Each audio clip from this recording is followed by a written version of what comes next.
तो टॉपर्स चलिए 71 क्वेश्चन बनाते हैं। ये समानांतर श्रेणी के डी हमेशा बराबर होता है। डी क्या है? सर्वनाम अंतर है। ये क्वेश्चन बनाने से पहले मैं बता दूं कि एपी में अगर अर्थमेटिक होता है या समानांतर श्रेणी हो तो उसमें क्या होता है ना कि आपको डी हमेशा बराबर होता है। तो चलिए बोर्ड पे आते हैं क्या क्वेश्चन कर रहा है। यदि किसी समानांतर श्रेणी का छठा पद, ठीक है, छठा पद A6 बराबर 30 पद 30 है तो सर्वनाम तथा सर्वनाम अंतर यहाँ पे बताइए तो क्या है? 5 लोग होगा।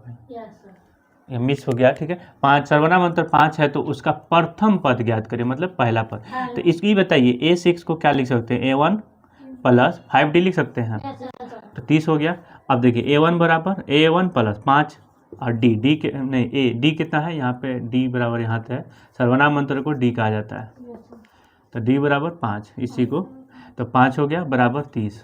तो A1 बराबर A1 प्लस 50 बराबर 30 और A1 बराबर 30 माइनस 25, तो A1 बराबर 5, ऑप्शन सी, ठीक है।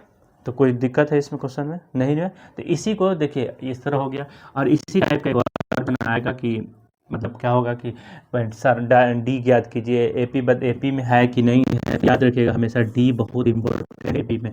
डी जहाँ जहाँ बराबर होगा, जैसे मान लीजिए एक पद दिया हुआ है 2 4 6 7 या 8, यहाँ इसमें से इसमें घटाइए तो 2, इसमें से इसमें घटाइए तो 2, इसमें से इसमें घटाइए, एगो बाद वाला को घटाइए।